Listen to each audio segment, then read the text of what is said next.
My sister secretly threw out my anxiety medication because I seemed fine. Now she's crying that I ruined her future. You ever have one of those moments where you're like, wait, is this real life or am I getting punked? Cause listen, when I opened that bathroom drawer and saw my bottle was gone, my heart literally dropped to the floor. But I guess I should back up a bit. So hi, I'm 24. I've been dealing with anxiety since I was like 13. Not just I get nervous before a test anxiety. I'm talking panic attacks that hit out of nowhere. Like, one time I was just folding laundry and next thing I knew, I was on the floor thinking I was dying. Fast heart rate, dizziness, chest tightness, the works. It took years to even get a diagnosis because everyone thought I was being dramatic. Teachers told my parents I was just seeking attention. My dad, who, bless his emotionally constipated heart, said it was just teenage hormones. And my mom, she was too busy managing the chaos that is my older sister, Rachel. Well, she's the golden child. She's 27 now and she's always been that picture-perfect Pinterest board life girl. Valedictorian, cheer captain, got into some Ivy League program and now works in tech with a LinkedIn profile that probably smells like rose water and productivity. Meanwhile, I was the sensitive one, the one who cried too easily, the one who didn't like loud noises or sudden changes, the one who needed therapy and, eventually, medication. The first time I took my anxiety meds and actually felt calm for more than like 5 minutes,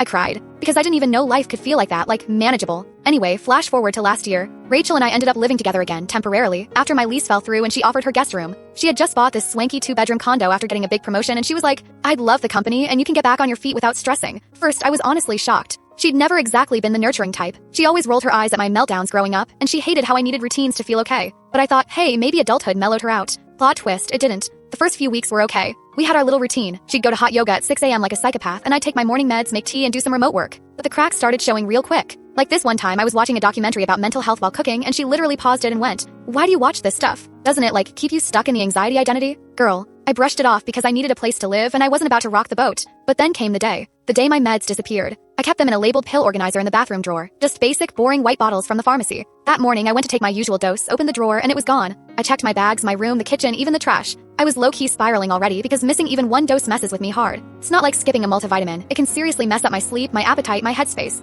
And right then, I could already feel the panic crawling up the back of my neck like static. So I texted Rachel. Me. Hey, did you see a white pill bottle in the bathroom? It was in the top drawer. She didn't respond for 45 minutes. Then she came home from work all casual, dropping her gym bag like nothing happened and goes, oh, I threw it out. You seemed fine lately. Y'all, I blacked out. Like I literally stood there frozen for a full 10 seconds trying to make sense of the sentence she just said. I said, you did what? And she just waved me off. I figured if you didn't need it every day, you were probably just psyching yourself out. Honestly, you're stronger than that. You don't need it. I don't even remember everything I said. I was shaking, crying, trying to explain to her again that this isn't something I take for fun, that this isn't some placebo thing I imagined into existence. She just kept going. I read this article about how meds actually make anxiety worse long-term. I was just trying to help you reset. Help? Bro, I nearly had a full-blown episode in the hallway. And when I told her she had zero right to touch my stuff, let alone throw away prescribed meds, she laughed and said, okay, well, next time I won't try to do you a favor. Chill. Couldn't fit what happens next in this short video. Full stories down below.